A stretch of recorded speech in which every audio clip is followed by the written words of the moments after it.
আর কোনো কথাই আসছে না মুখ দিয়ে। বসে বসে ভাইয়ার স্মৃতিগুলো মনে করতে লাগলাম। তারপর উঠে কবর জিয়ারত করে বাসায় চলে আসলাম। এসে দেখি অবন্তী মন খারাপ করে বসে আছে। কি ব্যাপার, আপনি ঘুমাননি? কোথায় গিয়েছিলে? এই তো একটু বাইরে, ঘুম আসছে না তাই ঘুরে এলাম। মিথ্যা বলো কেন, সত্যি করে বলো। ভাইয়ার কবরের কাছে এত রাতে? জিয়ারত করতে গেছিলাম। কি কি বলেছো তোমার ভাইয়াকে? কিছু না, জাস্ট জিয়ারত করে চলে আসছি। আমি সব শুনেছি। আপনি কিভাবে শুনেছেন? তোমার পেছনে পেছনে গিয়েছিলাম। রাত অনেক হয়েছে, ঘুমিয়ে পড়ুন। কথা ঘুরিয়ে দেওয়ার জন্য অবন্তী কিছু একটা বলতে চেয়েছিল, কিন্তু আমি গিয়ে শুয়ে পড়লাম। সকালবেলা ঘুম থেকে উঠে ফ্রেশ হয়ে কাজে যাব এমন সময় অবন্তী সামনে আসলো। কিছু বলবেন? হুম, একটা কথা ছিল। বলেন। আমি একটা আমাদের বাসায় যাব, যদি দিয়ে আসতে ভালো হতো। কিন্তু আমি তো কাজে যাচ্ছি, আর হঠাৎ করে ওই বাসায় কেন? রেজাল্ট দিয়েছে, আম্মু আব্বু শুনে অনেক খুশি হয়েছে। আর এমনিতেই অনেক দিন যায়নি। সকালে আম্মু কল দিয়ে তোমাকে নিয়ে যেতে বলেছে। আম্মু আব্বুকে বলেছেন? হুম, কি বলেছে? যাওয়ার জন্য বলেছে। যদি তুমিও যাও তাহলে ভালো হতো। না, আমি যেতে পারবো না। কেন? গেলে সমস্যা কোথায়? কাজ আছে, কালকে এমনিতে অগ্রিম টাকা নিয়ে নিয়েছি। এখন কাজ না করলে বের করে দিবে। পরে দেখা যাবে চাকরিটাও যাবে। তাহলে আমাকে বাসায় নামিয়ে দিয়ে তারপর যেও। প্লিজ না করো না, একা একা ভয় করে। আচ্ছা ঠিক আছে, রেডি হয়ে নেন। ওয়েট, যাবো আর আসবো। আমি বাইরে দাঁড়িয়ে রইলাম। অবন্তী রেডি হয়ে আব্বু আম্মুকে সালাম করে বেরিয়ে গেল। একটা রিক্সা নিয়ে ওদের বাসার দিকে রওনা দিলাম। কালকে যে মিষ্টিগুলো আমি কিনে নিয়ে আনলাম সেগুলো আম্মু ওর সাথে দিয়ে দিয়েছে, যারে আর ওখানে যাওয়ার সময় কিছু কেনা না লাগে। কিছুক্ষণ পর অবন্তীদের বাসায় চলে আসলাম। ওর ব্যাগপত্র নামিয়ে দিয়ে চলে আসতে যাব এমন সময় অবন্তী ডাক দিল। জুয়েল, বলেন। কিছু খেয়ে যাও। এখন না, এমনিতেই দেরি হয়ে যাচ্ছে। আসি। আল্লাহ হাফেজ। জুয়েল, আবার কি? রাতে আসতে পারবে? রাতে এসে কি করব? আম্মু তোমাকে আসতে বলেছে। রাতে এসে দেখা করে নিও। রাত থেকে পরের দিন এখান থেকে কাজে যেও। চেষ্টা করব।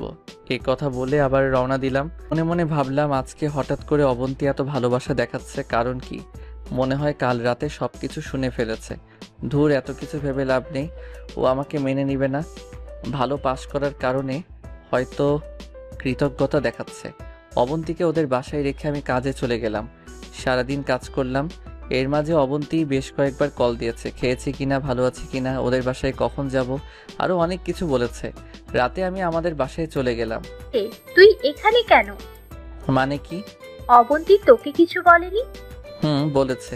ওদের বাসায় যাওয়ার জন্য বলেছে। তুই যাসনি কেন? আরে আজব তো, ও বললেই কি যেতে হবে? হুম, অবশ্যই। অবন্তী অনেকবার কল দিয়েছিল, তুই আসলে যেন ওদের বাসায় যেতে বলি। আমি যাব না এখন, অন্যদিন যাব। যাবি না মানে? এক্ষুনি যা। কিন্তু বাবা। কোনো কিন্তু নয়, রেডি হয়ে অবন্তীর কাছে যা। কি আর করা, রেডি হয়ে ওদের বাসার দিকে রওনা দিলাম। প্রায় 30 মিনিট পর ওদের বাসার সামনে গেলাম। কলিং বেল দেওয়ার সাথে সাথেই দরজা খুলে দিল। কি ব্যাপার, এটা কি হলো? মাত্র কয়েক সেকেন্ডের মধ্যেই দরজা খুলে গেল। মনে হয় দরজার কাছেই কেউ ছিল। তাকিয়ে দেখে অবন্তী আমাকে দেখে একটা হাসি দিয়ে বলল, এত দেরি হলো যে? রাস্তায় জ্যাম ছিল। যাও, সোফা রুমে যাও, আম্মু আব্বু ওখানে আছে। আমি ওই রুমে গেলাম, ওনাদের সালাম করলাম, অনেকক্ষণ বসে বসে গল্প করলাম। তারপর একসাথে খেয়ে আমি অবন্তীর রুমে চলে গেলাম। রুমে গিয়ে খাটে শুয়ে রইলাম। এমন সময় অবন্তী আসলো। আমি যে উঠে যাব তখনই, এই কই যাও? আপনি ঘুমাবেন না? ঘুমাবো তো, কিন্তু তুমি খাট থেকে নামো কেন? না নামলে আপনি কোথায় ঘুমাবেন? সেটা তোমার জানতে হবে না, তুমি ঘুমাও। কিন্তু ওই ঘুমাতে বলছি না, ঘুমাও। আমি কিছু না বলে ঘুমিয়ে গেলাম। অবন্তী রুম থেকে চলে গেল, মনে হয় অন্য রুমে থাকবে। যাক, ভালোই হয়েছে, আমি অন্তত খাটে ঘুমাতে পারবো। এই ফ্লোরে থাকতে থাকতে পিঠে ব্যথা হয়ে গেছে। আর শ্বশুরবাড়ি এসে যদি নিচে থাকি আর সেটা যদি কেউ দেখে, তাহলে আমার মান ইজ্জত সব শেষ। শুয়ে শুয়ে ভাবছি, অবন্তী কি আসলেই আমাকে মেনে নিবে না? আমারও তো ইচ্ছা করে বউয়ের সাথে থাকতে, ওর সাথে ভালো একটা সম্পর্ক রাখতে, মনের গহীনে যত কথা লুকিয়ে আছে সবগুলো শেয়ার করতে। কিন্তু এমন কপাল নিয়ে দুনিয়াতে আসছি যেই কপালে সুখ নামের কোনো কিছু লেখা নেই। ভাবতে ভাবতে ঘুমিয়ে গেলাম। রাতের বেলা মনে হলো কিছু একটা আমার মুখের উপর চাপ দিয়ে আছে। আস্তে আস্তে চোখ খুললাম, তাকিয়ে দেখি অবন্তী আমার পাশেই শুয়ে আছে, আর একটা হাত আমার মুখের উপরে অন্য একটা হাত দিয়ে আমাকে জড়িয়ে ধরে ঘুমিয়ে আছে। আমি কিছুক্ষণ অবাক হয়ে তাকিয়ে রইলাম। স্বপ্ন দেখতেছি না তো? না, স্বপ্ন না, আসলেই সত্যি। কিছুক্ষণ অবন্তীর মায়া মাখা মুখের দিকে তাকিয়ে রইলাম। দেখে মনে হচ্ছে ছোট একটা বাচ্চা আমার বুকে শুয়ে আছে। তারপর আমিও ঘুমিয়ে গেলাম। সকালে ওর ডাকে ঘুম ভাঙলো। কি ব্যাপার মহারাজ, আর কত ঘুমাবেন? কাজে যাবেন না? ও সরি, আপনি আমাকে আরো একটু আগে ডেকে দিতেন। সমস্যা নেই, এখনো সময় বেশি হয়নি। আমি নাস্তা রেডি করতেছি, তুমি ফ্রেশ হয়ে ডাইনিং রুমে আসো। আচ্ছা ঠিক আছে, আপনি যান, আমি আসছি। অবন্তী চলে গেল। আমি গিয়ে ফ্রেশ হয়ে রেডি হয়ে ডাইনিং রুমে গেলাম। এতগুলো নাস্তা দেখে একটু টাসকি খেলাম। আসলে অনেক দিন হয়েছে এত নাস্তা একসাথে খেয়েছি যে প্রতিদিন সকাল সকাল ঘুম থেকে উঠেই বাইরে গিয়ে কলা পাউরুটি খেয়ে নিতাম। যাই হোক, সবাই মিলে নাস্তা করে নিলাম। নাস্তা করে ওর আব্বু আম্মুর থেকে বিদায় নিয়ে আমি ওদের বাসা থেকে বেরিয়ে গেলাম। উদ্দেশ্য কাজে যাব। গেটের বাইরে আসতেই অবন্তী ডাকলো, জুয়েল, কিছু বলবেন? কাজে না গেলে হয় না? আজকে বাজার করতে হবে, কাজে না গেলে কি দিয়ে বাজার করব? এখানে আবার আসবে? জানি না, তবে মনে হয় না। প্লিজ আসিও। চেষ্টা করব। তারপর বিদায় নিয়ে বেরিয়ে গেলাম। সোজা কাজে চলে গেলাম। কাজ করতেছি এমন সময় লিমার কথা মনে পড়ল। সে তো বলেছে রেজাল্টের পর ওর বাবার অফিসে যেতে। রেজাল্ট তো দিল, দেখি কিছু একটা হয় কি না। সেখানে চাকরিটা হয়ে গেলে অন্তত আর ভ্যান গাড়ি নিয়ে হেঁটে হেঁটে মাল বিক্রি করা লাগবে না।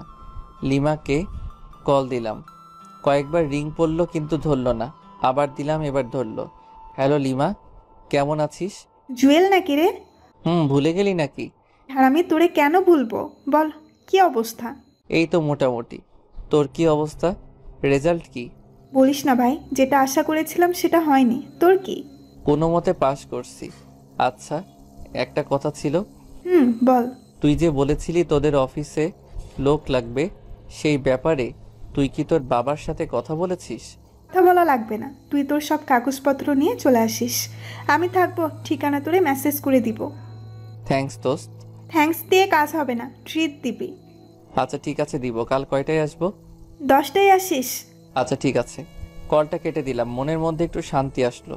বিকাল পর্যন্ত কাজ করে বাজার করে বাসায় গেলাম। অবন্তী কয়েকবার কল দিয়েছিল ওদের বাসায় যাওয়ার জন্য, আমি না করে দিই। খেয়ে দিয়ে ঘুমিয়ে গেলাম। সকালে ঘুম থেকে দেরিতে উঠলাম, কারণ কাজে যাব না। 9টার সময় রেডি হয়ে আব্বু আম্মুকে সালাম করে নিলাম। কি রে, তোর আবার কি হয়েছে? কেন, সালাম করতে পারি না? আরে পারবি না কেন? কিন্তু হঠাৎ করেই করতেছিস, তাই তো জিজ্ঞাসা করলো। কিছু কি হয়েছে? এটা বিকালবেলা বলবো। বল। সারপ্রাইজ। এই কথা বলে বাসা থেকে রওনা দিলাম। লিমার দেওয়া ঠিকানা মতো চলে গেলাম। সেখানে গিয়ে দেখি লিমা বসে আছে। কি রে, আসছিস? হুম। আয়, বাবার সাথে তোর পরিচয় করিয়ে দিই। আর বাবাকে তোর ব্যাপারে সব বলেছি। থ্যাঙ্কস দোস্ত। ভেতরে যা, সব কিছু দিয়ে আয়। আমি ভিতরে গেলাম, সবার সাথে পরিচিত হয়ে কাগজপত্র সব জমা দিলাম। এরপর বাইরে এসে লিমার সাথে বসলাম। একটু পর ম্যানেজার এসে আমাকে আর লিমাকে ডেকে নিয়ে যায়। ভিতরে গেলাম। লিমার বাবা বলল, দেখো বাবা, তোমার এসএসসি এবং এইচএসসির রেজাল্ট ভালো ছিল, কিন্তু অনার্সের রেজাল্ট খুব একটা ভালো না। আমাদের রুল অনুযায়ী চাকরিটা তুমি আসলে পাচ্ছ না। চুপ হয়ে দাঁড়িয়ে রইলাম। কিন্তু আমার মেয়ে এত করে বলছে যে চাকরিটা না দিয়ে পারছি না। তুমি চাইলে কালকে থেকে জয়েন করতে পারো। ধন্যবাদ স্যার। খুশিতে চোখ দিয়ে পানি বের হয়ে গেল। আমি আর লিমা ওর বাবার রুম থেকে বের হলাম। লিমা কি বলে তোকে ধন্যবাদ দিব বুঝতে পারছি না। তোর বউ কেমন আছে? আছে ভালোই। এখন কি ঠিক হয়েছে? আগে থেকে একটু ঠিক হয়েছে, বাকিটা আগের মতোই। টেনশন করিস না, সব ঠিক হয়ে যাবে। চল এখন। কোথায়? ট্রিট নিবি না? আজকে না, অন্যদিন। আচ্ছা ঠিক আছে, আজকে যাই। বসের সাথে কিছু হিসাব আছে, ওগুলো শেষ করে আসি। যা, কালকে থেকে চলে আসিস। আল্লাহ হাফেজ। তারপর লিমার কাছ থেকে বিদায় নিয়ে ওদের অফিস থেকে বের হয়ে রাস্তায় আসলাম। আয়মান কল দিল, ওর সাথে কথা বলতে বলতে রাস্তা পার হচ্ছি। এমন সময় কিছু একটা সজোরে এসে আমাকে ধাক্কা দিল। ধাক্কা খেয়ে অনেক দূরে গিয়ে পড়ি। তারপর আর কিছুই মনে নেই। যখন জ্ঞান আসলো নিজেকে হাসপাতালে আবিষ্কার করলাম। তাকিয়ে দেখি অবন্তী আমার পাশে বসে আছে। আমি ওর দিকে তাকালাম। আমার তাকানো দেখেই অবন্তী আমাকে জড়িয়ে ধরে কান্না করতে শুরু করলো। কিছুক্ষণ পর ছেড়ে দিয়ে বলল, এখন কেমন লাগছে? ভালো। টেনশনের দরকার নাই, খুব বেশি কিছু হয়নি। ডাক্তার বলেছে 2-1 দিনের মধ্যেই বাসায় চলে যেতে পারবে। হুম। আমি তোমার আব্বু আম্মুকে কল দিয়ে আসতে বলেছি। বুঝলাম না, অবন্তী হঠাৎ করে আমার আব্বু আম্মু বলছে কেন? তারও তো আব্বু আম্মু। কিছু না বলে চুপ করে রইলাম। ওনারা আসছে, তুমি শুয়ে থাকো। আপনি কোথায় যাচ্ছেন? আমার একটু কাজ আছে। আমার এই অবস্থায় অবন্তী আমার পাশে থাকবে সেটা না করে বলতেছে তার নাকি কাজ আছে। বাবা মা আসা পর্যন্ত থাকুন। দেরি হয়ে যাবে, অন্য কোনো দিন দেখে যাব। অবন্তী উঠে চলে গেল। আমি শুয়ে শুয়ে ভাবতে লাগলাম, হঠাৎ করে অবন্তীর কি এমন হলো যে এত কাজ আমাকেও জানাচ্ছে না। আম্মু আব্বু আসলো, এসে আমাকে ধরে কান্না করতে লাগলো। আমি সান্ত্বনা দিলাম যে আমি ঠিক আছি, শুধু মাথায় একটু আঘাত লাগছে। অবন্তী কই? এই তো একটু আগে গেছে, ওর নাকি খুব একটা জরুরি কাজ আছে। কি এমন জরুরি কাজ যে তোর পাশে থাকতে পারতেছে না? বাদ দাও, আবার চলে আসবে। আরও কিছুক্ষণ কথাবার্তা বললাম।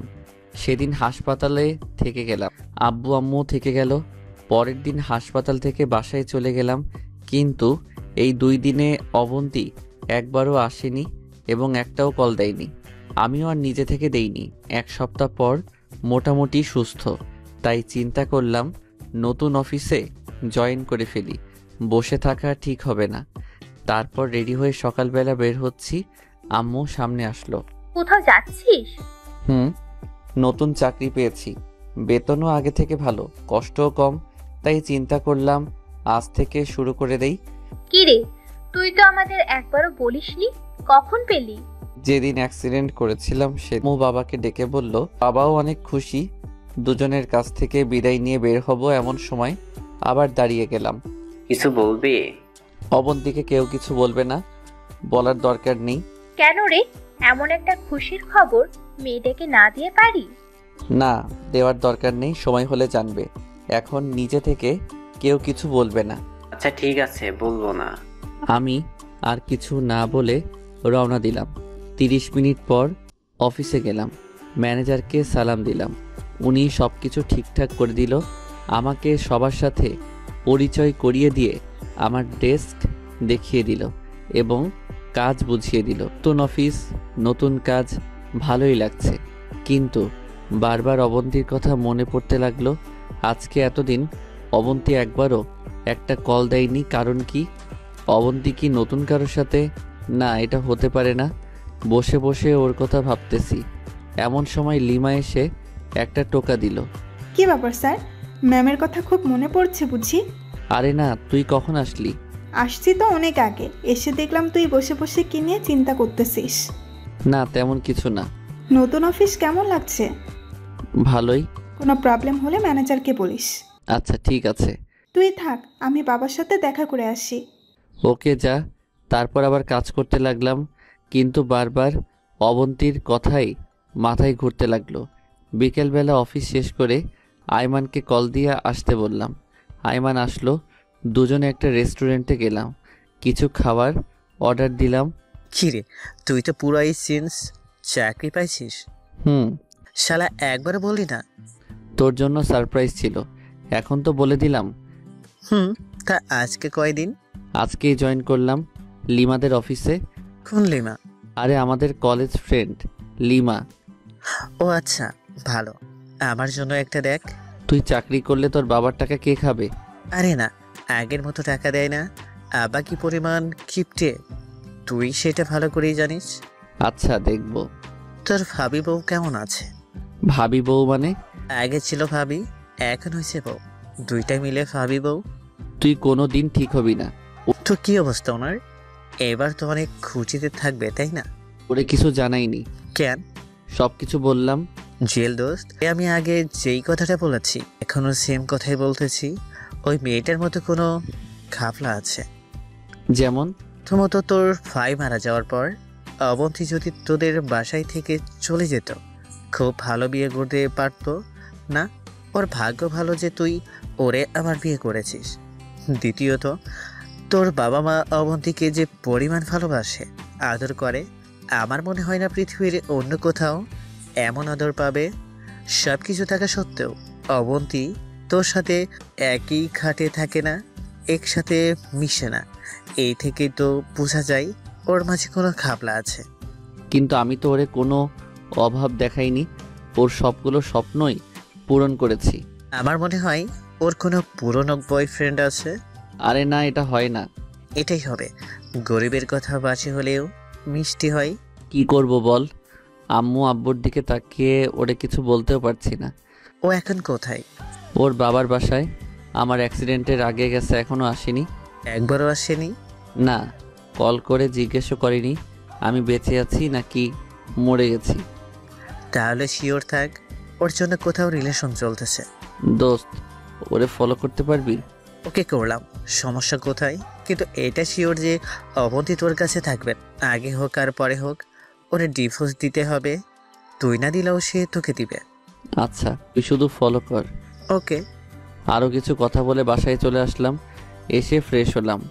আম্মু রুমে আসলো। কিছু বলবে? হুম। বলো। আব্বু কোথায়? ফিরে গেছে। ও কি বলবা বলো। মেয়েটা অনেকদিন বাসায় নেই, বাসাটা কেমন খালি খালি লাগছে। যা না বাপ, ওরে নিয়ে আয়। কাকে? অবন্তীকে। ওকে অনেক মিস করছি। তোর আব্বু বলছিল বিকালবেলা যাবে, কিন্তু আমি দিইনি। আমি বলেছি তুই গিয়ে নিয়ে আসবি। ও নিজে থেকে আসবে, আমি নিয়ে আসতে পারবো না। এটা কেমন কথা? একা একটা মেয়ে কি করে আসবে? আরে আজব, এত রাতে ওরে কেমনে নিয়ে আসবো? সকাল হোক, আমি গাড়ি পাঠিয়ে দিব, ও চলে আসবে। না, তুই এখন যা, ওরে নিয়ে আয়। মানে কি এখন নিয়ে আসবো মানে? এই রাতের বেলা? কি বলেছি আজকে রাতেই নিয়ে আসতে হবে? আমি বলেছি তুই এখন যাবি, রাতটা ওখানে থাকবি, কালকে সকালে ওরে নিয়ে আসবি। পারবো না। ঠিক আছে, আমি যাচ্ছি। পাগল হইছো? এত রাতে ওদের বাসায় যাওয়া মানে? যাবই তো। তুই যেহেতু যাবি না, আমি নিজেই গিয়ে আমার মেয়েকে নিয়ে আসবো। আচ্ছা ঠিক আছে, যাচ্ছি। কি আর করা, ইচ্ছা না থাকা সত্ত্বেও রেডি হয়ে অবন্তীদের বাসার দিকে রওনা দিলাম। 40 মিনিট পর ওই বাসায় গেলাম। ঘড়ির দিকে তাকিয়ে দেখি 9টা বাজে। কলিং বেল দিলাম। কিছুক্ষণ পর অবন্তীর মা এসে দরজা খুলে দেয়। আমি সালাম দিলাম, ভিতরে গেলাম। উনি বলল অবন্তী রুমে আছে। আমি অবন্তীর রুমে গেলাম। গিয়ে দেখি অবন্তী কার সাথে হেসে হেসে মোবাইলে কথা বলতেছে। আমাকে দেখে একরকম চোরের মতো হয়ে গেল। তো তুমি এখানে? কোনো প্রবলেম? নেই, কিন্তু আসতে তো পারমিশন লাগে। নিজের বউয়ের রুমে আসবো, সেখানেও পারমিশন? সরি। কেন আসছো? অবাক হয়ে ওর দিকে তাকিয়ে রইলাম। আম্মু আব্বু আপনাকে অনেক মিস করতেছে। এখানে আসলেন যে? তো অনেক দিন হয়েছে, এবার বাসায় চলেন। দেখো, তোমাকে অনেক দিন ধরে একটা কথা বলবো ভাবতেছি, কিন্তু বলা হয়নি। এখন বলেন। দেখো, আমারও তো ইচ্ছা আছে, আমি চাই নিজের পায়ে দাঁড়াতে। মানে আমি মাস্টার্স করব, তারপর একটা ভালো জব করব। আপনাকে আগেও বলেছি, এখনো বলছি, আমি চাই না আপনি চাকরি করেন। তোমার চাওয়া না চাওয়ায় আমার কিচ্ছু যায় আসে না। আপনি এগুলো কি বলতেছেন? তুমি আমার জন্য অনেক করেছো। তোমার ফ্যামিলিতে থাকা মানে তোমার করুণায় থাকা, কিন্তু আমি কারো করুণা নিয়ে থাকতে চাই না। করুণা করছি মানে? স্বামী হিসেবে এগুলো আমার দায়িত্ব। তো আমি তোমাকে কখনো স্বামী হিসেবে মানতে পারবো না। আপনি এতদিন পর এগুলো কি বলতেছেন? আমারও তো একটা ভবিষ্যৎ আছে। আপনি কি বলতে চাইছেন, ক্লিয়ার করে বলেন। দেখো জুয়েল, আমি তোমার সাথে এভাবে থাকতে পারবো না। আব্বু আম্মুকে কি বলে বোঝাবেন? ওনারা কি আপনাকে নিজের মেয়ের চেয়ে কম কিছু করেছে? দেখো, আমি এত কিছু বুঝি না, আমি জাস্ট মুক্তি চাই। তোমার সাথে আমার যায় না। যায় না মানে? তোমার এই টানাটানির সংসারে আমি থাকতে পারবো না। টাকা বেতন পাও, তা দিয়ে কিছুই হবে না। টাকায় কি সব? টাকাই সব। কয়টা ইচ্ছা পূরণ করেছো আমার? কয় টাকা হাত খরচ দাও আমাকে? কয়বার শপিং এ নিয়ে গেছো আমাকে? বিয়ের পর থেকে তো এইভাবে রাখছো। লজ্জা করে না আবার নিজেকে স্বামী বলে দাবি করতে? আমি সর্বোচ্চ চেষ্টা করেছি, আর কি করব। আমি এত কিছু বুঝি না। তার মানে আপনি যাবেন না, এই তো? আমি আর কোনো কথাই বললাম না। অবন্তীদের বাসা থেকে বেরিয়ে গেলাম, কাউকে কিছু বললাম না। এত রাতে বাসায় যাওয়াও ঠিক হবে না। আব্বু আম্মুকে যদি জানাই তাহলে ওনারা অনেক কষ্ট পাবে। আর কিছুদিন দেখি, পরে না হয় সময় করে সব ওনাদের জানিয়ে দিব। আইমানকে কল দিলাম, আজ রাত তার সাথেই থাকতে হবে তারপরেই, কারণ এত রাতে বাসায় যাওয়া ঠিক হবে না। আইমান বলল ওদের বাসায় যাওয়ার জন্য। যেতে ভাবতে লাগলাম অবন্তীর জন্য আমি এত কিছু করলাম, অথচ সে এক মুহূর্তেই সব ভুলে গেল। তাহলে 2 রাতে যে আমার সাথে ঘুমাইছে ওটা কেন করলো? আমি আব্বু আম্মুকে কি বলবো? ওনারা তো অবন্তীকে না ফেলে মারাই যাবে। অবন্তী এত বড় বিশ্বাসঘাতকতা করবে আমি তো কোনোদিন কল্পনাও করিনি। ভাবতে ভাবতে আইমানদের বাসায় চলে গেলাম। কলিং বেল দিলাম। কিছুক্ষণ পর আইমান বেরিয়ে আসলো। জুয়েল আসছিস? হুম। আয় ভিতরে আয়। আমি ভিতরে গেলাম, ওর আম্মুকে দেখে সালাম দিলাম। জি আন্টি, আমি ভালো আছি। আপনি কেমন আছেন? জি আন্টি, সবাই ভালো। আর কিছু কথা বলে আইমানের রুমে চলে গেলাম। রুমে গিয়ে ফ্রেশ হয়ে মাত্র বসলাম, আন্টি এসে ডেকে নিয়ে গেল খাওয়ার জন্য। খাওয়া দাওয়া শেষে আবার আইমানের রুমে গেলাম। খাটে আমি আর আইমান পাশাপাশি শুয়ে আছি। এমন সময় আইমান বলল, জুয়েল, এই জুয়েল, বলো। কি হয়েছে এবার বল। অবন্তীর কথাগুলো বললাম। তোরে আমি আগেই বলেছি এই মেয়েটার মধ্যে কোনো ঘাবলা আছে। দোস্ত, আমার মাথায় কিছু আসছে না। অবন্তী আমার সাথে এমন করবে আমি ভাবতেই পারিনি। জুয়েল, তোরে আমি আগেই বলছি, এখনো বলছি, ওই মেয়েটার সাথে তোর হবে না। তুই ওরে ডিভোর্স দিয়ে দে। দূর, তোর কাছে এই কথা ছাড়া অন্য কোনো কথা নেই? সারাদিন শুধু ডিভোর্স করস। ওরে ডিভোর্স দিলে আব্বু আম্মুকে কি বলে বোঝাবো? আমি নিজে কিভাবে থাকবো? দেখ জুয়েল, আবেগ দিয়ে তো আর জীবন চলে না। আবেগ আর বাস্তবতা এক না। আবেগ দিয়ে জীবন চলবে যদি চালাতে পারিস। কিন্তু ও তো তোকে এখনো মনেই নিচ্ছে না। ফ্লোরে ঘুমাতে হয় তোকে। দেখ, ফ্লোরে ঘুমালে সমস্যা নাই। আমি চাই অবন্তী আমার সাথেই থাকুক, আব্বু আম্মুর মেয়ে হয়ে থাকুক। কিন্তু জুয়েল, অবন্তী তো তোরে ভালোই বাসে না। ও না বাসুক, আমি তো অবন্তীকে ভালোবাসি। অবন্তী কেন আমাকে ভালোবাসে না সেটাও আমি জানি। কেন? কারণ অবন্তী ভাইয়াকে কি পরিমাণ ভালোবাসতো তোরে বলে বোঝাতে পারবো না। ভাইয়ার সাথে বিয়ের পরে অবন্তী আমাকে ভাইয়ের মতোই দেখেছে। সো হুট করে আমাকে বিয়ে করে তো আর স্বামীর মর্যাদা দিয়ে দিতে পারবে না। সেটা অবন্তী কেন, পৃথিবীর কোনো মেয়েই পারবে না। ভাইয়া মারা যাওয়ার পর থেকে অবন্তী ঠিকমতো খেত না, ঘুমাতো না, শরীরের প্রতি কোনো কেয়ার ছিল না। কারণ অবন্তীর মনটা পাথর হয়ে গেছে। যেদিন ওই পাথরে ফুল ফুটবে সেদিন অবন্তী জুয়েলকে মেনে নিবে। আমিও সেই দিনের অপেক্ষায় বসে আছি। আমি কোনো দিনও অবন্তীকে কোনো ব্যাপারে জোর করিনি, আর এখনও করব না। কিন্তু অবন্তী তোর আজকে বলে দিয়েছে তোকে মেনে নিবে না। সেটাই তো বুঝতেছি না, হঠাৎ করে অবন্তীর কি হলো? হাসপাতালে গিয়েও আমাকে জড়িয়ে ধরে কান্না করেছিল, তারপর কিছু একটা চিন্তা করে ছেড়ে দিয়েছে। আচ্ছা দোস্ত, কিছু মনে না করলে একটা কথা বলতাম। বলো, মনে করার কি আছে? অবন্তীর কি কারোর সাথে রিলেশন আছে বা ছিল? আমার জানা মতে নাই, কারণ অবন্তীর আম্মু বলেছিল অবন্তীর নাকি কোনো ছেলে ফ্রেন্ডও নাই। সেই জায়গায় বয়ফ্রেন্ড আসার তো প্রশ্নই আসে না। তুই এখন কি করবি? তোর আব্বু আম্মুকে বলে দিবি ওর ব্যাপারে? এখন না, আরও কিছুদিন দেখি। এখন বলে দিলে ওনারা অনেক কষ্ট পাবে। জুয়েল, আমার মাথা ঘুরতেছে। তুই তোর আব্বু আম্মুকেও বলবি না, নিজেও করবি না, তাহলে কি করবি? আমার মনে হয় এখানে বিশাল একটা রহস্য আছে যেটা আমি জানি না। তো কি করবি এখন? তোকে একটু কষ্ট করতে হবে। কি? দেখ, আমি তো অফিসে চলে যাব, সারাদিন ওখানেই থাকতে হবে। তুই তো ফ্রি আছিস।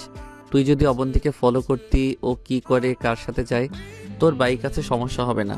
প্রয়োজনে আমি তোরে তেলের টাকা দিয়ে দিব। এই হারামি, তুই পাগল হচ্ছিস? তোর কাছে থেকে আমি টাকা নিব? তুই আমার বেস্ট ফ্রেন্ড, তোর জন্য আমি সব করতে রাজি আছি। থ্যাঙ্কস দোস্ত।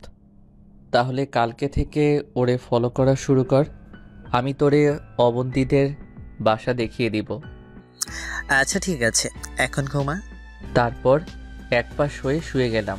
ঘুম আসছে না, বারবার অবন্তীর কথাই মনে পড়তে লাগলো। ভাবতে ভাবতে ঘুমিয়ে গেলাম। সকালে ঘুম থেকে উঠে নাস্তা করে আইমান আর আমি বাইক নিয়ে বের হলাম। আইমানকে অবন্তীদের বাসা দেখিয়ে আমি অফিসে চলে গেলাম। কাজ করতে লাগলাম আর আইমানকে বারবার কল দিয়ে জিজ্ঞেস করতে লাগলাম, কিন্তু কোনো খবরাখবর নাই।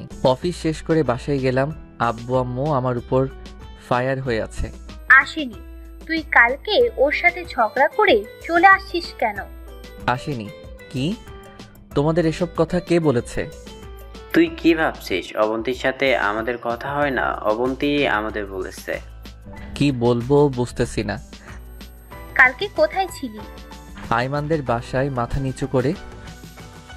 অবন্তী তোরে কি বলেছে? আরও কিছুদিন ওখানে থাকবে। যা গিয়ে ফ্রেশ হয়ে আয়। যা বাবা, বেঁচে গেলাম। মনে হচ্ছে আমাকে রিমান্ডে দিয়েছে। শালা অবন্তী আব্বু আম্মুকে কি বুঝিয়েছে কে জানে, আমার সাথে এরকম করলো আর আব্বু আম্মুর সাথে অন্যরকম। বুঝলাম না। যাই হোক, খেয়ে দিয়ে ঘুমিয়ে গেলাম। পরের দিন ঘুম থেকে উঠে রেডি হয়ে অফিসে চলে গেলাম। এভাবে 2 দিন গেল। অবন্তীর সাথে আমার কোনো যোগাযোগ হয়নি। সেও আমাকে কোনো কল বা মেসেজ দেয়নি। একদিন অফিসে কাজ করতেছি, 10:30 বাজে। এমন সময় আইমান কল দিল। হ্যালো জুয়েল, বল। তুই কই? অফিসে। তুই কোথায়? আমি তো অবন্তীদের বাসার সামনে। কোনো খবর পাইছিস? এইমাত্র একটা গাড়ি অবন্তীদের বাসার সামনে আসলো, আর অবন্তী সেটাতে উঠে চলে যাচ্ছে। গাড়িতে কে দেখছিস? না, দেখা যাচ্ছে না। আচ্ছা দোস্ত, তুই গাড়িটা ফলো কর, কি হয় আমাকে জানা।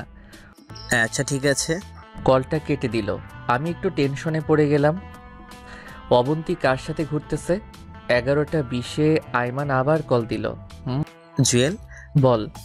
ঘটনার তো কিছুই বুঝলাম না। কেন, কি হয়েছে? তোর অবন্তী তো লিমার সাথে। কোন লিমা? আরে বেটা, আমাদের বয়ফ্রেন্ড, তোর বসের মেয়ে। অবন্তী তো লিমার কথাই শুনতে পারে না। জানি তোর বিশ্বাস হবে না, আমি ছবি পাঠাচ্ছি, তুই দেখ। আমার কাছে নর্মাল মোবাইল। আচ্ছা বিকালবেলা দেখা করিস। ঠিক আছে। আজকে অবন্তী লিমার সাথে কি করে? আমি কেমনি বলবো, তুই লিমারে জিজ্ঞাসা করিস। আচ্ছা, তুই আরেকটু ফলো কর। ওকে। আমি বিকালে তোর সাথে দেখা করব। ওকে। কল কেটে দিল। কাজ শেষ করে বিকেলবেলা আইমানের সাথে দেখা করলাম। আইমান ওর মোবাইলে তোলা ছবিগুলো আমাকে দেখাতে লাগলো। আসলেই তো, এটা যে লিমা। কিন্তু অবন্তী লিমার নামও শুনতে পারে না। আমাকে কয়েকবার হুমকি দিয়েছে যাতে লিমার সাথে দেখা না করি, কিন্তু এখন দেখছি সে নিজেই লিমার সাথে হাত ধরাধরি করে হাঁটছে। কাহিনী তো একটা আছে যেটা আমি জানি না, কিন্তু আমাকে এভাবে বসে থাকলে চলবে না। এই কাহিনীটা কি সেটা বের করতে হবে। এই জুয়েল, কি ভাবছিস? দুজন একসাথে কি করে সেটা। লিমাকে জিজ্ঞেস কর, তাহলে কাহিনী বুঝতে যাবি। কিন্তু লিমা কি আমাকে বলবে? বলবে না কেন? অবশ্যই বলবে। না রে, লিমার পেট থেকে সহজে কথা বের হয় না। ওরে ইমোশনাল করে বের করতে হবে। কিন্তু কিভাবে? কিছু একটা চিন্তা কর। দেখি। আচ্ছা, এখন কল দিব? তুই পাগল হয়েছিস? এখন দিলে ভুলেও বলবে না। তোর সাথে যখন দেখা হবে তখন সিস্টেমে জিজ্ঞাসা করে নিবি। আচ্ছা ঠিক আছে। আরও কিছুক্ষণ আড্ডা দিয়ে বাসায় চলে গেলাম। খাওয়া দাওয়া করে বসে বসে ভাবতে লাগলাম আসলে অবন্তী কি করতে চাচ্ছে। 2 দিন পর আমি অফিসে কাজ করতেছি, এমন সময় লিমা আমার ডেস্কে আসলো। কি রে জুয়েল, কি খবর? ভালো না রে। কেন, বইয়ের জন্য খারাপ লাগছে বুঝি? এই তো ফকিরনি মুখ দিয়ে আসল কথা বের করে দিছে, বাকি কথাগুলো বের করে নেই। না রে দোস্ত, বউয়ের জন্য না। তাহলে? আমি আর বেশি বাঁচবো না রে। তুই এগুলো কি বলিস? পাগল হলি না কি? সত্যি বলছি, ডাক্তার বলেছে আর বেশি দিন নাই। এই, তোর শরীর ঠিক আছে তো? দোস্ত, আমি তো চলে যাব, যাওয়ার আগে একটা রিকোয়েস্ট রাখবি প্লিজ। তুই কি বলতেছিস এগুলো? আমার মাথা ঘুরতেছে। তোকে তো দেখে ভালোই মনে হচ্ছে। আরে বল, আমার রিকোয়েস্টটা রাখবি। কি রিকোয়েস্ট বল? এই তো লাইনে আসছে। অবন্তীর সাথে কি চলতেছে বলবি? মরার আগে জানতে চাই। লিমা চুপ করে আছে, কি হলো বল। তুই কিভাবে জানিস? তোকে আর অবন্তীকে আমি একসাথে দেখেছি, প্লিজ বল। তোর সাথে যখন আমি মাহির বিয়েতে হেসে হেসে কথা বলেছিলাম তখন অবন্তী এসে আমার হাত ধরে কান্না করতে লাগলো আর বলল যাতে তোর সাথে না মিশি। তো তুই কি বললি? আমি বলেছি তুই আর আমি জাস্ট ফ্রেন্ড। আর কোনো সম্পর্ক নেই। অবন্তীকে রাগানোর জন্যই আমরা বিয়েতে এমন করেছি। এরপর থেকে আমার আর অবন্তীর মাঝে ভালো একটা ফ্রেন্ডশিপ হয়ে যায়। আমরা এখন থেকে অন্যকে তুই বলে ডাকি। তো আমাকে বলিসনি কেন? অবন্তী বলতে নিষেধ করেছে, তোরে নাকি শাস্তি দিবে। কি শাস্তি? তুই যাতে অন্য মেয়ের সাথে আর জীবনে কথা না বলিস। আমি যেখানে চাকরি পেয়েছি সেটাও কি বলে দিয়েছিস? তুই জয়েন করতে আসার আগেই ওরে বলে দিয়েছি, আর সে তোর আম্মুকে জানিয়ে দিয়েছে। তার মানে আমি বলার আগে আব্বু আম্মু আর অবন্তী জেনে গেছে? আচ্ছা, এখন আমাদের মধ্যে একটু ঝামেলা চলতেছে, তুই সেটা জানিস? জানবো না কেন? আমার বুদ্ধি দিয়েই তো অবন্তী এগুলো করেছে। তার মানে এসবের মধ্যে তুইও আছিস? কি? রে দোস্ত, আমি অনেকবার না করেছি, কিন্তু অবন্তী আমাকে কিছুতেই ছাড়েনি, তাই করতে বাধ্য হলাম। কিন্তু আসল কথা কি জানিস? অবন্তী তোকে অনেক ভালোবাসে। কচু বাসে, ও জীবনেও আমাকে মেনে নিবে না। নিবে দেখিস। আচ্ছা এবার বল তো কি হয়েছে? আমার আবার কি হবে? তুই না একটু আগে বললি তুই আর বেশি দিন নেই। আরে ফকিন্নি, এটা মিথ্যা ছিল। তোর পেট থেকে আসল কথা বের করার জন্যই এমন করেছি। কি? তুই এটা করতে পারলি? তুই যদি পারিস আমি কেন পারবো না? দাঁড়া, আমি অবন্তীকে সব বলে দিব। বলে দে, তাতে তুই বাস খাবি, আমার কি? ধর, আমি তোদের কারোর সাথে নাই। মনু, মাইন্ডকার চিপায় আটকাইছো, বের হওয়ার সুযোগ নেই। বেশি চালাকি করলে এই অবস্থাই হবে। আমি আর এসবের মধ্যে নেই। তুই আগে ছিলি, এখনো আসোস, অ্যান্ড আগামীতেও থাকবি। শোন। আবার কি? আমি আর তোকে কোনো ইনফরমেশন দিব না। তুই এত হারামি আগে জানতাম না। আরে আগে কথা শোন। বল। আমি যে সব কিছু জেনে গেছি, অবন্তী যাতে না জানে। আমি ওরে বলে দিব। ওকে বলিস। আমি অবন্তীকে বলবো লিমা নিজেই এসে আমাকে সত্যি কথা বলে দিছে। তখন অবন্তীর পক্ষ থেকে খুব সুন্দর আর সাজানো একটা বাস খাবি। সো অবন্তীকে কিছু বলবি না। আচ্ছা। লিমা চলে গেল। আমি চেয়ারে হেলান দিয়ে বসলাম। এবার একটু শান্তি আসলো। শালার অবন্তী জীবনটা শেষ করে দিল। কোথায় এসে আমার সাথে রোম্যান্স করবে সেটা না, উল্টো আমাকে বাস দেওয়ার জন্য উঠে পড়ে লেগেছে। বালিকা তুমি চলো ডালে ডালে, আর আমি চলি পাতায় পাতায়। জুয়েল কি জিনিস এবার ভালো করে টের পাবা। আইমাইন্না হারামিরে কল দিয়ে আসার জন্য বললাম, দেখা করব। সন্ধ্যার সময় আসলো। আইমানকে সব কিছু বললাম। আইমান তো পুরা টাসকি খেয়ে বসে আছে। আরে কি বলিস? সত্যি। অবন্তীর দিকে তাকালে তো মনে হয় নিষ্পাপ একটা মেয়ে, কিছু জানে না, ভাজা মাছ উল্টে খেতে জানে না, কিন্তু ওর ভিতরে এত প্যাঁচ। দাঁড়া, আমি ওর প্যাচ বের করছি। কি? একটা জিনিস আমার মাথায় আসছে না, অবন্তী তোরে হঠাৎ শাস্তি দিতে চাইবে কেন? আমি জানি না, সেখানেও হয়তো কোনো রহস্য আছে। দেখ এবার কি হয়। দোস্ত, আমি যাই, কালকে দেখা করব। কোথায় যাবে? এখন বাসায় যাব। রেডি হয়ে অবন্তীদের বাসায় যাব। অবন্তীদের বাসায় কেন? তুই এখনো ছোট, বুঝবি না কিছু। আরো বড় হয়ে নে, তারপর নিজে নিজে বুঝে যাবি। আইমান আবুলের মতো তাকিয়ে রইল। আমি বাসায় চলে গেলাম। ফ্রেশ হয়ে আব্বুর কাছে আসলাম। কোথাও যাবি নাকি? কোথায়? তোমার বেয়াই মশাইয়ের বাসায়। এত রাতে ওখানে কেন? কেন যেতে পারি না? পারবি না কেন? শ্বশুর বাড়ি মধুরহারি, যখন ভালো লাগে তখন যাবি। এখন কি অবন্তীর কথা খুব মনে পড়ছে? আরে এগুলো কি বলো, দূর যাবই না। বাবা বসে বসে হাসতেছে।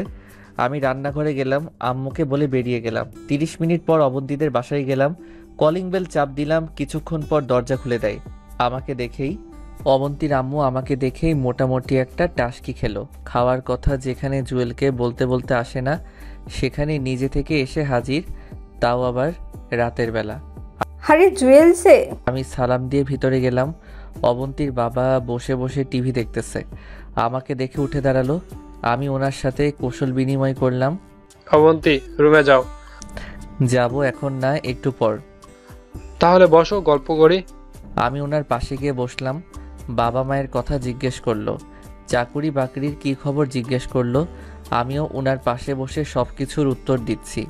কিছুক্ষণ পর অবন্তী আসলো। আমাকে দেখে ভূত দেখার মতো অবাক হয়ে দাঁড়িয়ে রইল। আমি ওরে পাত্তা না দিয়ে আবারও শ্বশুরের সাথে কথা বলতে লাগলাম। একসাথে খেয়ে আমি অবন্তীর রুমে চলে গেলাম। একটু পর অবন্তী আসলো। কি ব্যাপার, তুমি এখানে আসছো কেন? সেটা আপনাকে কেন বলবো? আজব তো, আমার রুমে এসে শুয়ে আছো অথচ আমাকে বলবে না। আমি আমার বউয়ের রুমে আসছি, আপনার সমস্যা কোথায়? জুয়েল, এইসবের মানে কি? মানে খুব সোজা, আমি আমার বউয়ের কাছে আসছি আর বউয়ের সাথেই থাকবো। দেখো জুয়েল, ভালো হবে না কিন্তু, আমি কিন্তু চিৎকার করব। তো করেন, দেখি কে আসে। অবন্তী একটু ভয় পেয়ে গেল, তারপর আমার একটু সামনে আসলো। জুয়েল, তুমি সত্যি করে বলো তো কেন আসছো? কেউ একজনকে অনেক ভালোবেসে ফেলেছি, ওরে ছাড়া থাকতে পারছি না, তাই চলে আসলাম। অবন্তী কিছুক্ষণ আমার দিকে অবাক হয়ে তাকিয়ে রইল, তারপর আমার পাশে এসে বসলো। কাকে ভালোবাসো? যে এখন আমার পাশে বসে আছে। অবন্তীর চোখে পানি টলমলো করতেছে। আমি ওর একটা হাত ধরে বললাম, আমি কি এতই বাজে, এতই খারাপ যে আপনি আমাকে মেনে নিতে পারছেন না? অবন্তী চুপ করে আছে। এটা ঠিক যে আপনি কখনো আমাকে মন থেকে মেনে নেবেন না।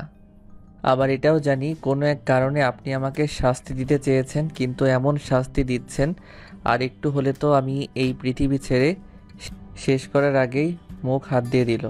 প্লিজ না, প্লিজ ওগুলো ভুলেও মুখে আনবে না। একজনকে হারিয়ে ফেলেছি, আর কাউকে হারাতে চাই না। এই সব কিছুর জন্য আমি অনেক অনেক সরি। তো কেন এমন করলেন আমার সাথে? আমার দোষটা কি ছিল সেটা? তুমি যখন মাহির বিয়েতে লিমার সাথে হেসে হেসে কথা বলতেছিলে, সেটা দেখে আমার ভেতর একটা মোচড় দেয়। মনে হলো আমি খুব দামি একটা জিনিস হারিয়ে ফেলতেছি। তোমার আড়ালে আমি লিমাকে সব বলি, তখন উনি হাসি মুখে সব বলে দেয় যেটা তোমার আর ওর প্ল্যান ছিল। তবু আমার মনে একটা ভয় ছিল যে তোমাকে যদি কেউ নিয়ে যায় বা তুমি যদি অন্য কারোর হয়ে যাও। সেজন্য সেদিন রাতে তোমাকে জড়িয়ে ধরে ঘুমিয়েছিলাম। তা না হয় বুঝলাম, কিন্তু আমি অ্যাক্সিডেন্ট হওয়ার পর একবারও জাননি কেন? গিয়েছি সেটা তুমি দেখার আড়ালে। তুমি যখন ঘুমে থাকতে তখন যেতাম, আব্বু আম্মুর সাথে কথা বলে তোমার মাথায় হাত বুলিয়ে দিয়ে আবার চলে আসতাম। কিন্তু এত নাটক করার মানে কি? জুয়েল, তুমি যখন চাকরিটা পাইছো তখন আমি কি পরিমাণ খুশি হয়েছি তা বলে বোঝাতে পারবো না। কিন্তু দুঃখের বিষয়, তুমি তোমার চাকরির ব্যাপারে কিছুই বলনি, উল্টো লিমাই আমাকে বলেছে। তখন বলিনি ঠিক আছে, কিন্তু বাসায় এসে তো বলতাম। আমি ভাবছিলাম মিষ্টি কিনে নিয়ে গিয়ে আব্বু আম্মু আর আপনাকে একসাথেই খবরটা দিব। এটা না হয় ঠিক আছে, কিন্তু একবার কল করে বললে কি এমন ক্ষতি হয়ে যেত? ক্ষতি হতো না, ইচ্ছা ছিল বাসায় গিয়ে বলবো। আচ্ছা, সেদিন রাতে আমাকে এত অপমান কেন করলেন তাহলে? জুয়েল, আমি জানি তুমি অনেক ভালো, তোমাকে হিট করার মতো কোনো কথা আমার কাছে ছিল না, তাই সেদিন আবোল তাবোল কি বলেছি নিজেও জানি না। তো কেন বললেন? তোমার ভাইয়া যখন ছিল তখন আমাদের মাঝে খুব ভালো একটা সম্পর্ক ছিল, কিন্তু তুমি প্রতিদিন কাজ থেকে এসে ফ্লোরে ঘুমিয়ে যেতে। আপনি তো বলেছেন আপনি আমাকে মেনে নিতে পারবেন না, সেজন্যই তো ফ্লোরে থাকতাম। জুয়েল, জানো তোমার ভাইয়াকে এত ভালোবেসেছিলাম যে তোমার ভাইয়ার জায়গায় অন্য কাউকে কোনোদিন কল্পনাও করতে পারি না, তাই তোমাকে কথাগুলো বললাম। কিন্তু সত্যি কথা হচ্ছে, এইভাবে তো আর লাইফ যায় না। তো আমাকে বলতেন। সব কথা মুখে বলতে নেই, কিছু কথা বুঝে নিতে হয়। তুমি যদি ফ্লোরে না খাটে থাকতে আমি কি কিছু করতে পারতাম? সেটা না হয় পারতেন না, কিন্তু পরে বলতেন সব পুরুষ সমান, শুধু মেয়েদের সাথে থাকতে চাই। মোটেও না। তো এত কিছু করার কারণটা কি? দেখলাম। কি দেখলেন? আমার বরটা আমাকে ভালোবাসে কিনা। তাই নাকি? হুম। তো কি রেজাল্ট পেলেন? সেটা জানি না, তবে এটা মনে হচ্ছে পৃথিবীর ভাগ্যবতী নারীদের মধ্যে আমিই একজন, যে তোমার ভাইয়ার মতো ছেলেকে পেয়েছে। নিজের বাবা মায়ের চাইতেও 3 গুণ ভালো শ্বশুর শাশুড়ি পেয়েছি, আর সেটা ভাগ্যবতী এই জন্যই সবশেষে তোমাকে পেয়েছি। কি বলবো বুঝতে পারছি না। খুব ভালোবাসি তোমায়, বলে বোঝাতে পারবো না। কিন্তু আপনি যে বললেন অন্য কোনো মেয়েকে বিয়ে করতে, আমি তো আইমানকে বলেই দিছি অন্য মেয়ে খুঁজতে। ওই কি বললে তুমি? খুন করে ফেলবো। কেন? আপনিই তো বললেন। আমি বললেই কি করতে হবে? আমি আপনার আবদার না রেখে পারি? খুব ভালোবাসি তোমায়, পারবো না তোমাকে ছাড়া থাকতে, পারবো না তোমাকে অন্য কারোর হাতে দিতে। চুপ করে রইলাম, ভাবতেছি আপনাকে এখন কি বলে ডাকবো, ভাবি নাকি অবন্তী? মায়ের খাবা কিন্তু, ভাবি কেন ডাকবে? আচ্ছা, মাঝখানে ভাবি ডাকিও। আচ্ছা, মাঝে মাঝে ভাবি ডাকিও। ভাবি ডাক শোনার মাঝে অন্যরকম একটা আনন্দ আছে। তাই নাকি? বাট একটা শর্ত আছে। কি সেটা? আজকে থেকে আপনি নয় তুমি করে বলতে হবে। হুম। কিছুক্ষণ চুপ করে রইলাম। এই জুয়েল, চুপ করে আছো কেন? ভাবতেছি কি ভাবছো? আব্বু আম্মুর ইচ্ছাটা কিভাবে পূরণ করব। আজ থেকে কার্যক্রম শুরু করব কিনা সেটা ভাবছি। কোন ইচ্ছা? ওই যে নাতি নাতনির ইচ্ছাটা। অবন্তী লজ্জায় লাল হয়ে গেল। তারপর বলল, একদম ফাজলামো করবে না। ফাইজলামো করি তাই না? এই কথা বলেই অবন্তীর হাতটা ধরে একটা টান দিলাম। অবন্তী নিজেকে কন্ট্রোল করতে না পেরে আমার বুকের উপর এসে পড়ল। এই জুয়েল, শোনো শোনো, বলো। তোমার না অনেক ইচ্ছা ধুমধাম করে বিয়ে করার? ছিল, বাট এখন বলে লাভ কি? বলে লাভ আছে? আমাদের বিয়েটা আবারও হবে, এন্ড সেটা তোমার ইচ্ছে মতোই। অনেক টাকা লাগবে, কিন্তু পাবো কোথায়? সেটা তুমি জানো, বাট যদি বিয়ের অনুষ্ঠান না হয় তাহলে কিন্তু আমি তোমাদের বাসায় যাব না, আর আমাকে টাচও করতে দিব না। এটা কেমন কথা? যেটা বলেছি সেটাই হবে। আরে ধুর, এই মুহূর্তে টাকা কই পাবো? আর আব্বু আম্মুকে কি বলবো? আচ্ছা, আব্বু আম্মুকে বোঝানোর দায়িত্ব আমার। আচ্ছা, দেখি কি করা যায়। দেখো, আর এখন নিচে থাকবা। মানে সব কিছু তো ঠিক, আবার নিচে কেন? কোনো কিছুই ঠিক নেই বলছি না, অনুষ্ঠান ছাড়া তোমার মনের আশা পূরণ হওয়া ছাড়া খাটে উঠতে দিব না। এটা কোনো কথা? নিচে থেকে থেকে আমার সমস্যা হয়ে গেছে। প্লিজ আজকে অন্তত উপরে থাকতে দাও। ওকে দিব, বাট একটা শর্ত আছে। আবার কি শর্ত? আমাকে টাচ করতে পারবে না, দুজনের মাঝখানে কোলবালিশ থাকবে। আচ্ছা বাবা, ঠিক আছে, তারপরও উপরে থাকি। ওকে, ওই পাশে গিয়ে শুয়ে পড়ো। আপনি ঘুমাবেন না? বলছি না তুমি করে বলতে। ও সরি। তুমি ঘুমাও, আমি পরে ঘুমাবো। কি আর করা, মাঝখানে একটা কোলবালিশ দিয়ে ঘুমিয়ে গেলাম। আমি আবার সবসময় কোলবালিশ জড়িয়ে ধরে ঘুমাই। রাতের বেলা মনে হচ্ছে কোলবালিশ নাড়াচাড়া করছে, কিন্তু কোলবালিশ এত নরম কিভাবে হয়? আস্তে করে তাকিয়ে দেখি কোলবালিশ নিচে পড়ে আছে, আর অবন্তী আমাকে জড়িয়ে ধরে ঘুমিয়ে আছে। এই জন্যই তো বলি কোলবালিশ এত নরম কেন। এটা যে আসল কোলবালিশ। যাই হোক, আমিও কোলবালিশ জড়িয়ে ধরে ঘুমিয়ে গেলাম। সকালে ঘুম থেকে উঠলাম কারো মিষ্টি হাসি দেখে, বাহ, ভেজা চুল দেখে। আবারও ক্রাশ খেলাম। উঠে ফ্রেশ হয়ে নিলাম, তারপর নাস্তা করে আবার রুমে এসে অফিসের জন্য রেডি হয়ে নিলাম। অবন্তী রুমে আসলো। এই, তুমি কি এখন চলে যাবে? আচ্ছা, হুম। সাবধানে যেও, আর যাওয়ার পর আমাকে একটা কল দিও। ওকে? ওকে। ওইটা কি দেখেন তো? কোনটা? এই কথা বলে আমি যেদিকে ইশারা করেছি অবন্তী সেদিকে তাকালো, আর আমি এই সুযোগে ওর গালে একটা ভালোবাসার স্পর্শ এঁকে দিলাম। অবন্তী লজ্জায় লাল হয়ে গেল। এটা কি করলে? কোনটা? এই যে এক্ষুনি দিলা। আমার বউকে আমি দিয়েছি, আপনার সমস্যা কোথায়? অবন্তী হাসতে শুরু করলো। এই রাতে আসবো? জি না মশাই, আপনি আর এই বাসায় আসবেন না। আর বিয়ের জন্য প্রিপারেশন নেন, নতুন বউ সেজে আপনাদের বাসায় যাব, তখন পেট ভরে আদর করিয়েন। এর আগে যাতে আপনার চেহারাও না দেখি। আমাকে ছাড়া থাকতে পারবে? না পারার কি আছে? এই, তুমি বকবক না করে অফিসে যাও, দেরি হয়ে যাচ্ছে। আর হ্যাঁ, আমি আব্বু আম্মুকে আবার বলে দিব। ওকে। অবন্তীর কাছ থেকে বিদায় নিয়ে বেরিয়ে গেলাম। আজকে অন্যরকম ভালো লাগা কাজ করতেছে। তারপর অফিসে চলে গেলাম। সারাদিন অফিসে কাজ করলাম। এর মধ্যে বেশ কয়েকবার অবন্তীর সাথে কথা হলো। বিকেলবেলা আইমানকে কল দিয়ে আসতে বললাম। ওর সাথে দেখা করে কিছুক্ষণ আড্ডা দিলাম। অবন্তীর কথাগুলো বলতে লাগলাম। যাক বাবা, বাঁচা গেল। জানিস জুয়েল, আমি কত টেনশনে ছিলাম। আরে আমিও তো অনেক টেনশনে ছিলাম যে অবন্তী আব্বু আম্মুকে ছাড়া কিছু বোঝে না, সে কি করে আব্বু আম্মুকে ছাড়া থাকবে। সেটাই। যাই হোক, সব কিছু মিটমাট হয়েছে। আরে না, আরো বড় একটা প্যারায় ফেলেছে আমাকে। আবার কি? আমাদের বিয়ের তো কোনো অনুষ্ঠান হয়নি, আমার অনেকে জানেও না, তাই অবন্তী চাইছে বড় করে অনুষ্ঠান করে ওরে আবার নতুন করে বউ সাজিয়ে নিয়ে যেতে। ভালো তো, তোরও তো ইচ্ছা ছিল ভালোভাবে বিয়েটা করা। ইচ্ছা তো ছিল, কিন্তু এখন টাকা পাবো কোথায়? পাবো, অনেক টাকার দরকার। টাকা তো লাগবেই, টাকা ছাড়া কিছুই হবে না। আগামী 1 বছর আমাকে জমা দিতে হবে যদি অনুষ্ঠান করতে চাই। আরে না, এটা পসিবল হবে না। তুই কি এই 1 বছর অবধিকে ওর বাবা বাসায় রেখে দিবি? এটা কিছুতেই হয় না। সেটাই তো ভাবছি। জুয়েল, আমার মাথায় একটা বুদ্ধি এসছে। কি? তুই তো অফিস থেকে লোন নে, তাহলে তোর বেতন থেকে প্রতি মাসে একটা করে পার্সেন্টেজ ওরা রেখে দিবে। এইটা করে তোর উপর খুব বেশি প্রেশার পড়বে না। জয়েন করেছি অল্প কিছুদিন হলো, এখন কি লোন দিবে? পুরাতন চাকরিজীবী ছাড়া লোন দেয় না। আরে বেটা, তুই লিমার সাথে কথা বল, দেখ না কিছু একটা হয় কিনা। দেখি। এরপর আর কিছু কথাবার্তা বলে বাসায় চলে আসলাম। রুমে গিয়ে ফ্রেশ হয়ে সোজা সোফা রুমে গেলাম। আব্বু বসে বসে টিভি দেখতেছে, আমি গিয়ে বাবার পাশে বসলাম। কিরে, কি অবস্থা? চাকরি কেমন চলছে? এই তো ভালোই। আমার মেয়ে কেমন আছে? ভালো। তোমাদের সাথে কথা হয়নি? সব সময় হয়। তুই নাকি মহা ধুমধামে বিয়ে করতে চাস? এগুলো কি বলো? লজ্জায় আমার অবস্থা শেষ। ঠিকই তো বললাম, তোর নাকি সেই ছোট্টবেলা থেকে স্বপ্ন মহা ধুমধাম করে বিয়ে করবি, এখন আবার সেই ইচ্ছাটা জেগে উঠেছে। ধুর, এখানে বসবই না। আমি উঠে চলে গেলাম। বাবা বসে আছে, বসে বসে হাসছে। আমি আম্মুর কাছে গেলাম। আম্মু রান্না করতেছে। কি রে বাবা, কাজ থেকে চলে আসলি কেন? আরে ধুর, আব্বু উল্টো পাল্টা কথা বলে।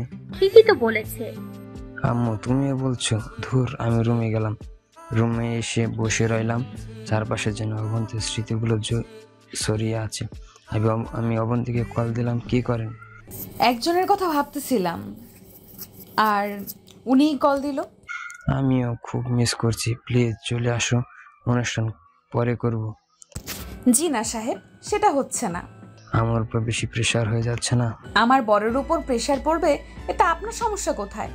সত্যি মিস করছি। আমিও করছি। ওকে রাখি, কল কেটে দিলাম। অবন্তীর কথা ভাবতেছি এমন সময় আম্মু রুমে আসলো, ডেকে নিয়ে গেল খাওয়ার জন্য। আমি, আব্বু আর আম্মু একসাথে খাচ্ছি। এমন সময় আব্বু বলল, জানিস জুয়েল, আমি ওনার দিকে তাকালাম। আমাদের মানে তোর আম্মু আর আমার অনেক ইচ্ছা ছিল আমাদের ছোট ছেলের বিয়েটা অনেক সুন্দর হবে, সবাই অনেক আনন্দ করবে। কিন্তু দেখ কেমন বাবা হলাম, আমার সেই ইচ্ছাটাও পূরণ করতে পারলাম না। আব্বু, এগুলো কি বলো? টাকা হলে সব করা যাবে, এতে টেনশন করার দরকার নেই। আব্বুর মন খারাপ দেখে আমি উঠে চলে গেলাম। রাতের বেলা আব্বু আম্মু ঘুমিয়ে গেছে। আমি উঠে বের হয়ে গেলাম, ভাইয়ার কাছে যাব। কয়েকদিন ভাইয়ার কাছে যেতে পারিনি। আমার ভাইটা মন খারাপ করবে। বাইরে চাঁদের আলো ছিল। আমি হেঁটে হেঁটে ভাইয়ার কবরের কাছে গেলাম। কবরের মাথা বরাবর গিয়ে বসলাম।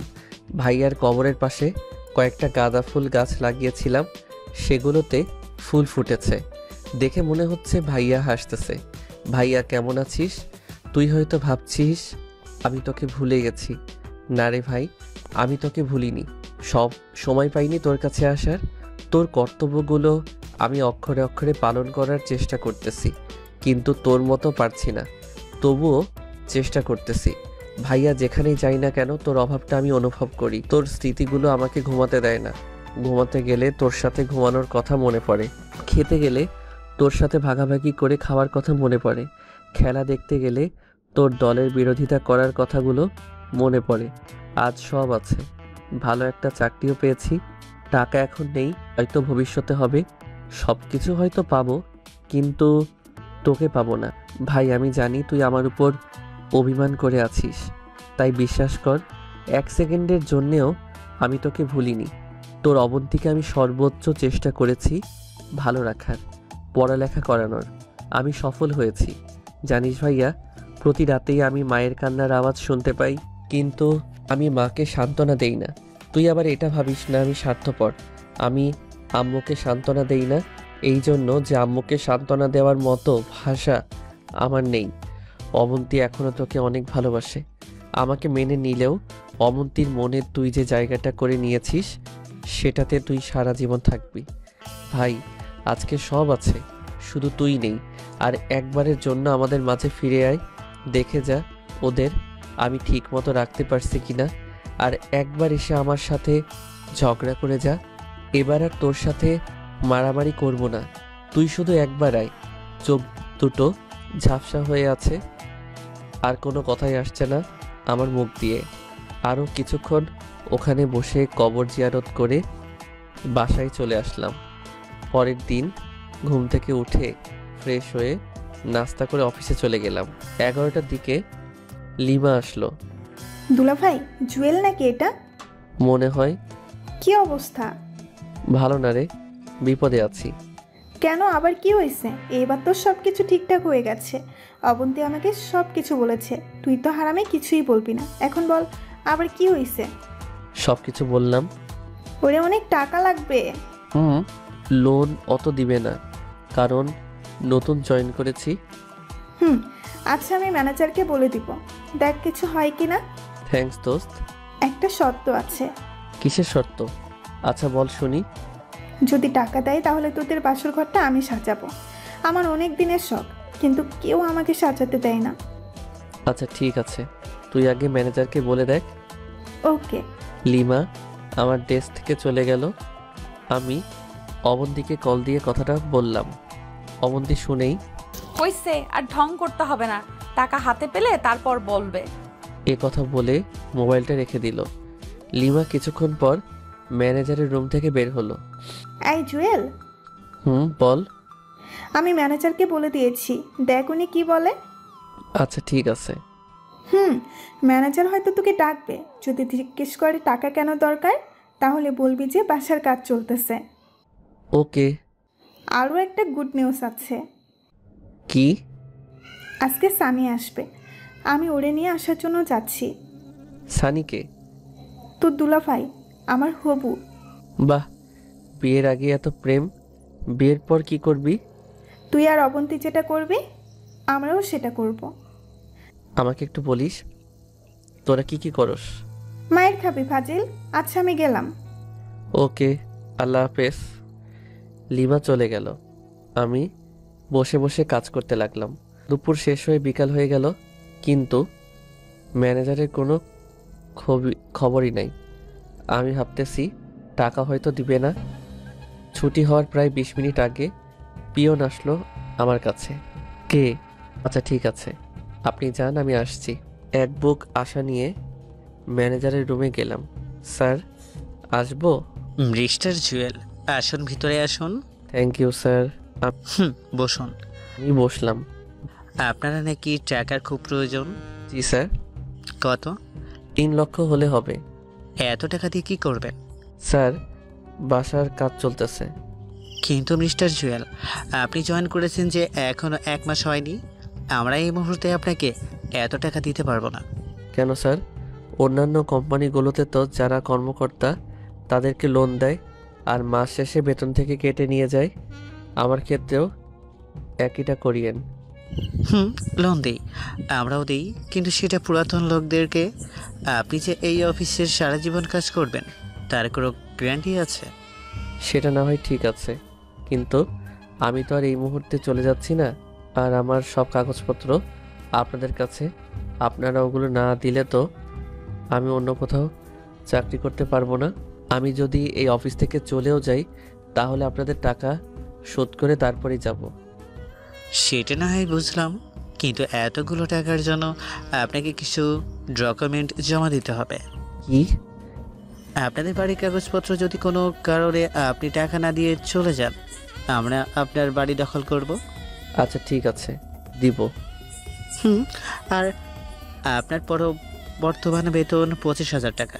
আমরা প্রতি মাসে 5,000 কেটে নিব, বাকি 20,000 পাবেন। Okay sir. কালকে আসার সময় বাড়ির কাগজপত্র নিয়ে আসবেন। আসি স্যার। সালাম দিয়ে বের হয়ে গেলাম। তারপর বাসায় চলে গেলাম। রাতে বসে বসে ভাবতেছি কি করে আব্বু আম্মুকে কাগজের কথা বলবো।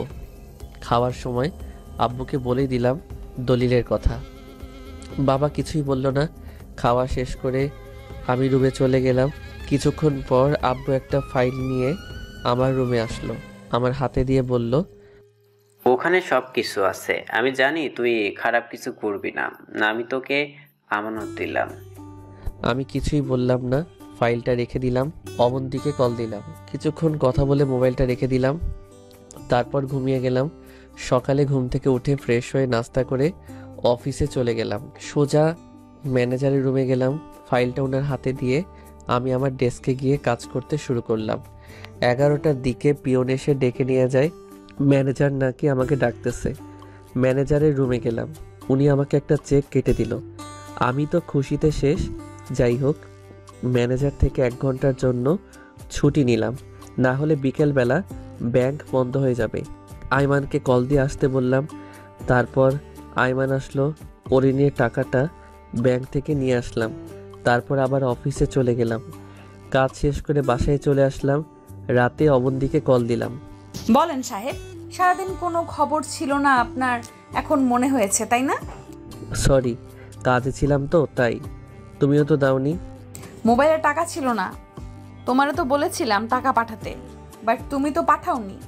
সরি, মনে ছিল না। কয়দিন পর দেখা যাবে আমি যে তোমার বউ, সেটাও মনে থাকবে না। সেটা ভুলবো না। আচ্ছা শোনো, বলো। কালকে বিকালে একটু দেখা করিও, তোমার সাথে খুব গুরুত্বপূর্ণ কথা আছে। কি কথা এখন বলো? মোবাইলে বলা যাবে না, সরাসরি বলবো। আচ্ছা ঠিক আছে। খাইছো? না, মাত্র বাসায় আসলাম। তুমি? না, খাবো একটু পর। তুমি খেয়ে ঘুমিয়ে যাও। আচ্ছা ঠিক আছে। তারপর খাওয়া দাওয়া করে ঘুমিয়ে গেলাম। সকালে ফ্রেশ হয়ে অফিসে চলে গেলাম। এর মাঝে কয়েকবার অবন্তীকে কল দিলাম। ওরে বললাম শাড়ি পরে আসতে। বিকেলবেলা আমাদের কলেজের সামনেই আসতে বললাম। আমি কাজ শেষ করে সোজা কলেজের সামনে চলে গেলাম। কিছুক্ষণ পর অবন্তী আসলো। কি ব্যাপার, এত দেরি হলো কেন? এই সরি, আসলে শাড়ি পরতে দেরি হয়ে গেছে। মানে? তুমি তো জানো আমি শাড়ি পরতে পারি না, কারো না কারো হেল্প লাগে। আজকে আম্মুও বাসায় নেই, মামার বাড়ি গেছে। এই একটা কাজিনকে বলেছিলাম আসার জন্য, সে আসতে দেরি করে ফেললো, তাই আমারও দেরি হয়ে গেল।